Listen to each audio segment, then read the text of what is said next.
Hello, જાગુસ kitchen જર્નીમાં આપ સૌનું સ્વાગત છે. ફ્રેન્ડ્સ, દિવાળીના નાસ્તા બનાવવાની તૈયારી થઈ ગઈ છે ને, તો આજે આપણે એકદમ સરસ અને એકદમ સરળ રીતે ચકરી બનાવીશું, એકદમ નવા જ ઇન્ગ્રીડિયન્ટ સાથે. તો ચાલો શરૂ કરીએ. સૌથી પહેલાં આપણે ઘી કરીએ છીએ ને તેનું કીટું લીધું છે. આની પહેલાં મેં કીટાની ચકરીનો વિડીયો સેન્ડ કરેલ છે, પણ આ થોડો નવી રીતે છે. હવે આપણે તેમાં ઘી પહેલાં ગાળી લેવાનું છે. એકદમ દબાવીને નથી ગાળવાનું, થોડું ઘી રહેવા દેવાનું છે. ત્યારબાદ 1 ગ્લાસ પાણી એડ કરીશું અને તેને ગરમ કરવા મૂકીશું. આપણે કીટું જનરલી જવા દેતા હોઈએ છીએ, પણ આ તેનો સરસ ઉપયોગ કરીશું. જો પાણી ઉકળી ગયું છે, હવે આપણે તેને એક બાઉલમાં ગાળી લેશું. ઘી કરીને આપણે કીટું ફેંકી દેતા હોઈએ છીએ, પણ આપણે કીટાની એકદમ મસ્ત અને નવી જ રીતે ચકરી બનાવીશું. હવે એના માટે મેં 1 કપ ચોખાનો લોટ અને 1 કપ ઘઉંનો લોટ લીધેલ છે. બંને મિક્સ કરીશું. 2 અડધા લેવાના છે. તમે એકલા ઘઉંના લોટની પણ આવી રીતે કરી શકો છો. આની પહેલાં આનો વિડીયો મેં મૂકેલ છે, તેની લિંક હું ડિસ્ક્રિપ્શન બોક્સમાં આપી દઈશ. હવે 1 ચમચી લાલ મરચું પાવડર, પોણી ચમચી જેટલી હળદર, અડધી ચમચી જેટલી હિંગ, સ્વાદ મુજબ મીઠું થોડું જાળવીને નાખવું. હવે આમાં આપણે રેડી ગ્રીન કલરની ચટણી આવે છે તે એડ કરીશું. આનાથી આનો એકદમ સુપર ટેસ્ટ આવશે. 1 ચમચી જેટલા સફેદ તલ, આ તેનું એકદમ સુપર અને નવું ઇન્ગ્રીડિયન્ટ છે. ચટણીથી આનો ટેસ્ટ ખૂબ જ સરસ આવશે. તમે આની જગ્યાએ આદુ મરચાંની પેસ્ટ નાખી શકો, પણ ચટણીથી આનો ટેસ્ટ એકદમ ઓસમ આવશે. ત્યારબાદ આપણે ગાળેલું કીટાનું પાણી છે તે લેશું. હવે આમાં આપણે જેટલું પાણીમાં સમાય એટલો લોટ એડ કરવાનો છે. જો કદાચ ઘટે તો દહીંનો ઉપયોગ કરવાનો છે, પાણીનો બિલકુલ ઉપયોગ કરવાનો નથી. આપણે આવો લોટ રાખવાનો છે. પરોઠા બનાવતા હોય તેવો લોટ રેડી કરવાનો છે. અને આ ઇન્સ્ટન્ટ ચકરી છે, સીધો પાડી જ દેવાનો છે. આમાં લોટને બાફવાની ખાંડવાની કશી જ ઝંઝટ નથી.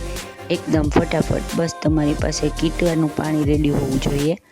હવે આપણે આવી રીતે જે સેવ પાડવાનો સંચો આવે છે તે લેશું અને તેમાં ચકરીની બ્લેડ લેવાની છે તે લેશું. સ્ટાર શેપની બ્લેડ આવે તે લેવાની છે. આ ચકરી ટેસ્ટમાં એટલી સરસ લાગે છે ને કે હું તમને શું કહું. હવે આપણે બધી ચકરી આનાથી પાડી લેશું. 1 પ્લેટ અથવા તો તમારી પાસે પાટલું કે કોઈ પણ હોય તેની ઉપર આપણે પહેલાં ચકરી 1 સંચાની ચકરી પાડતું જવાનું છે અને તેલ ગરમ મૂકી અને તેને તળતું જવાનું છે. આવી રીતે આપણે ચકરી પાડી લેવાની છે.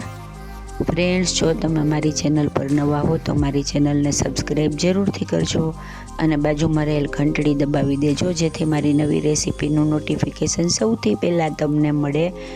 હમણાં મારા વિડીયો રેગ્યુલર થઈ શકતા નથી, કેમ કે મને પગમાં થોડી તકલીફ થઈ ગઈ છે.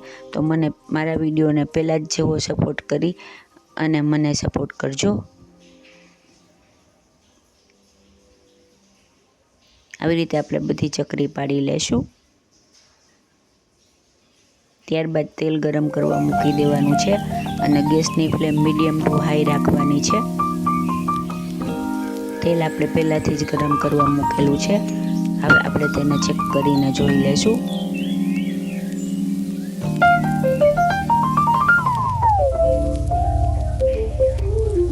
જુઓ, આપણું તેલ એકદમ સરસ રીતે આવી ગયું છે.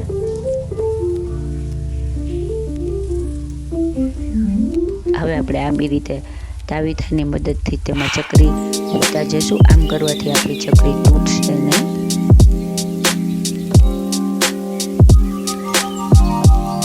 તેલ ગરમ જ રાખવાનું છે, જેથી ચકરી છૂટી ન પડી જાય.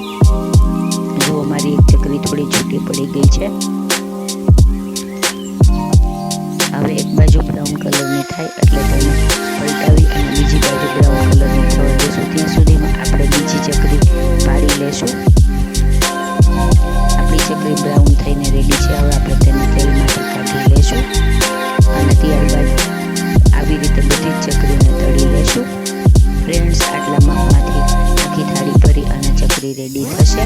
એકદમ સરસ, એકદમ ક્રિસ્પી અને મજેદાર.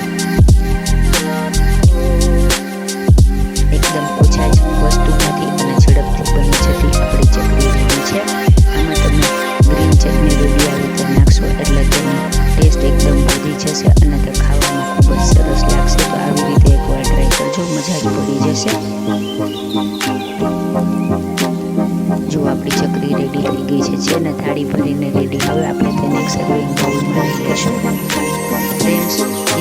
નાસ્તો આ તમે થોડો મોડો બનાવજો, કેમ કે નહીંતર દિવાળી સુધી રહેશે નહીં.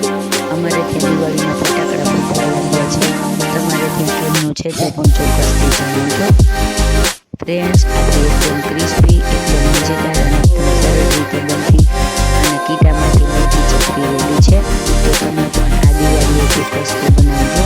ઘરના અને નાના ખુશ થઈ જશે અને તમારી પાસે આની રેસીપી માંગશે એની ગેરંટી.